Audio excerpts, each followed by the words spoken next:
J'ai 32 ans, je suis actuellement en reconversion professionnelle.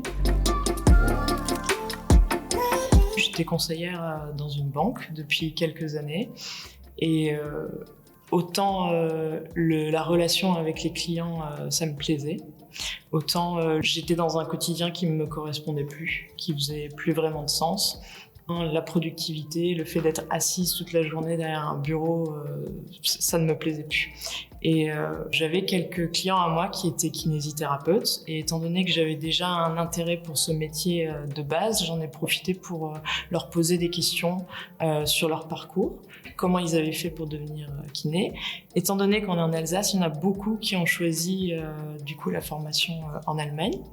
Donc ça m'a permis déjà d'avoir quelques informations sur la durée de la formation, sur les conditions d'admission aussi. Ce que j'ai fait par la suite, c'est chercher des informations sur Internet, à demander aussi à d'autres personnes autour de moi si peut-être ils connaissaient une école, comment ça se passait. Et petit à petit, j'ai mûri le projet. Et voilà, je me suis décidée pour devenir kinésithérapeute. Donc ça, on va dire qu'il y avait d'abord une période de recueil d'informations pour pouvoir vraiment mûrir le projet, pour savoir si je me projetais vraiment là-dedans, si j'étais prête aussi à quitter mon CDI et le confort que ça apportait, parce que du coup, tous les mois, j'avais un salaire, j'avais pas forcément besoin de me poser des questions, j'avais mes vacances, j'avais mon temps libre. Au bout de quelques mois, le projet il était décidé, donc je me suis donc tournée vers mon employeur. J'ai essayé de négocier une rupture conventionnelle, c'était pas possible. Du coup, j'ai simplement pris quelques mois supplémentaires pour planifier l'aspect financier. Et du coup, après, j'ai posé ma démission, tout simplement. Étant donné que j'avais travaillé auparavant, j'ai eu la chance de mettre de l'argent de côté pour des projets X. Je m'étais toujours dit que de l'épargne, ça pourrait me servir à un moment. J'ai également fait appel à Pôle emploi. Ça, c'est vraiment un plus, puisque du coup, Pôle emploi a accepté mon projet de reconversion en Allemagne, et j'ai pu du coup toucher 2 années donc, d'indemnité chômage pendant ma formation ici, quoi. Là, maintenant, je suis en 3e année, donc du coup, je gère un peu avec mon épargne, mais c'est vrai que ça, je l'avais calculé aussi auparavant. Et c'est peut-être vraiment un conseil que je peux donner si jamais il y a d'autres gens qui pensent à une reconversion, c'est de calculer les coûts, en fait, sur une année, que ce soit de l'école ou alors au quotidien pour vivre, pour payer le loyer, pour être sûr que ça soit pas après un souci pendant la formation. Parce que je me suis demandé, avant de débuter, qu'est-ce qui peut venir en travers de mon chemin. Et c'est vrai que l'aspect financier, surtout vu que j'étais dans la banque auparavant, je vois bien à quel point ça peut affecter des fois les projets. Et du coup, j'ai fait un budget, tout simplement. Et donc, je sais que par mois, j'ai tant et tant pour les sorties, j'ai tant et tant qui part pour l'école, pour le loyer, etc. Et au moins, ça me permet d'être sereine là-dessus. Alors déjà, je trouvais que c'était un plus de faire une expérience à l'étranger. Parce que bon, on a beau être voisins, c'est quand même 2 cultures différentes. Donc étant donné que je ne connaissais pas l'allemand, je me suis dit ça me permettrait de développer une nouvelle compétence. C'est vrai qu'en France, le fait de devoir passer par médecine, c'était une inquiétude supplémentaire. Et je me voyais très mal débuter une année de médecine.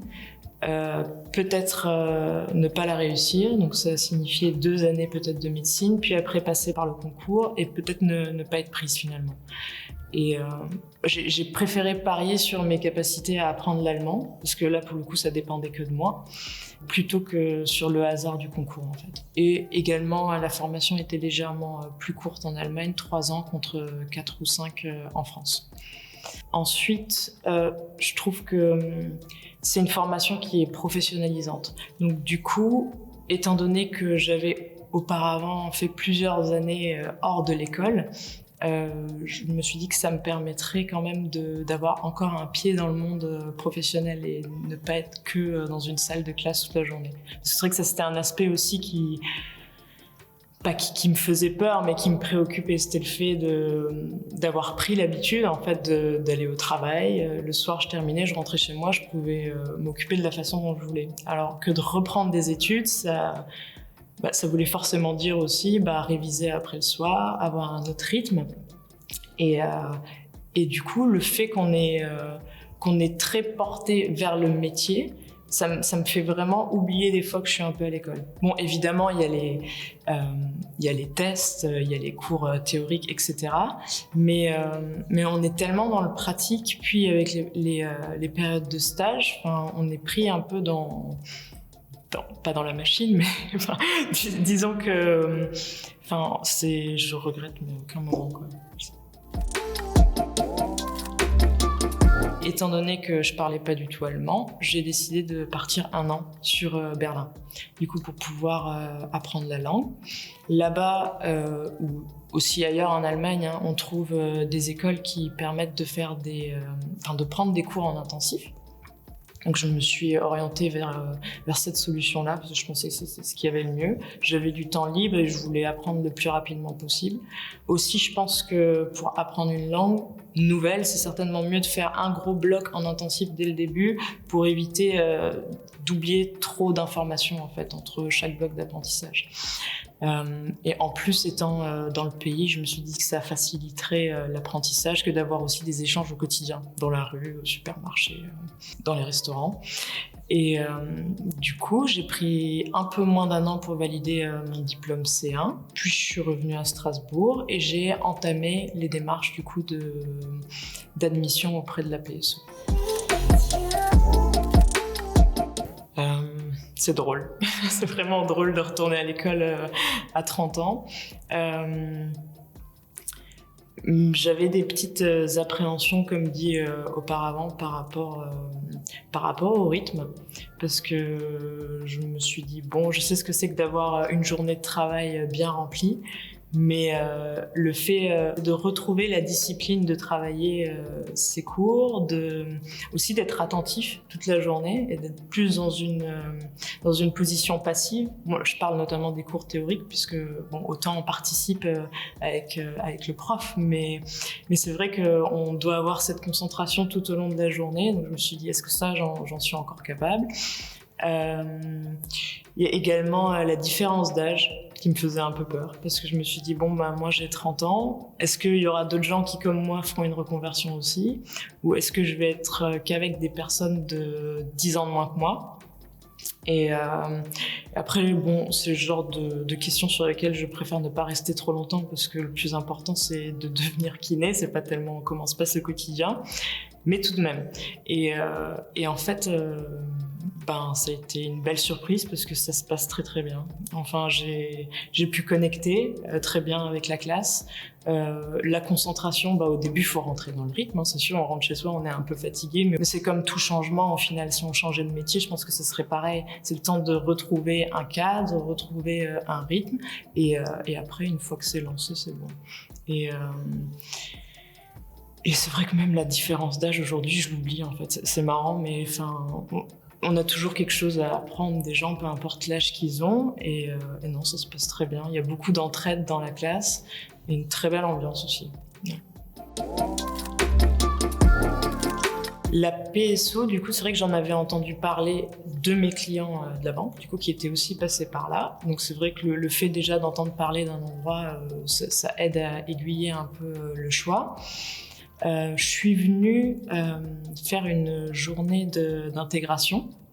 Donc ils proposent ça ici, je trouve ça très bien, parce que du coup on nous propose une date à laquelle on peut suivre pendant toute une journée en fait différents cours de la PSO. Et ça m'a plu parce que, ça a surtout confirmé mon choix, parce que ça m'a permis un peu de me projeter à nouveau dans on va dire dans une journée type d'un élève de la PSO, et j'ai pu voir des cours théoriques comme des cours pratiques. Ça permet aussi de parler avec les autres élèves, savoir un peu comment ça se passe au quotidien, savoir si le niveau d'allemand aussi déjà il est là. Alors après les études, c'est assez drôle parce que du coup, avant de débuter chaque projet, je pense on a toujours des projections sur comment le métier va être. C'est ce qui nous pousse aussi un peu à faire notre choix sur la réalité, mais c'est souvent très éloigné de ce que c'est vraiment. Et au début, je souhaitais m'orienter plutôt vers kiné du sport. Et c'est toujours le cas, sauf que j'ai quelques hésitations sur l'exactitude de mon quotidien après.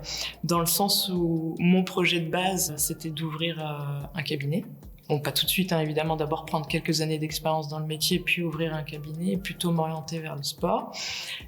Aujourd'hui, en ayant fait des stages, ou plutôt des matières reliées à la neurologie, par exemple, je me demande vraiment si je vais pas m'orienter aussi vers ce domaine-là. Il y a énormément de spécialités différentes.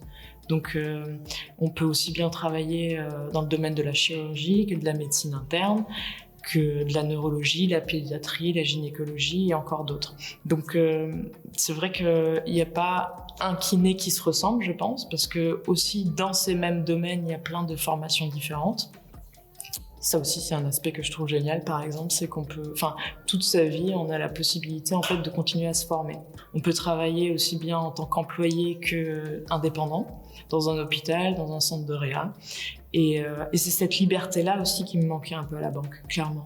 C'est que je me sentais trop restreinte par rapport aux possibilités que j'avais. Donc là, mon projet pour le moment, ce serait peut-être au début travailler, pourquoi pas, le matin en neurologie et l'après-midi, après, aller dans un cabinet en orthopédie, par exemple. Mais on verra encore. Un petit conseil pour ceux qui, du coup, penseraient à la reconversion, ce serait de bien planifier ces 3 ans-là. Comme j'ai pu le dire auparavant, que ce soit l'aspect financier, matériel, mais aussi du temps. Savoir qu'au quotidien, on a les journées de cours, mais on a également besoin d'investir du temps à côté. Et du coup, je pense que du moment où on prend ça en compte avant la reconversion, qu'on est soi-même très motivé, faut se faire confiance, quoi. Et les choses, elles se font petit à petit de toute façon. Et voilà, ne pas hésiter, quoi.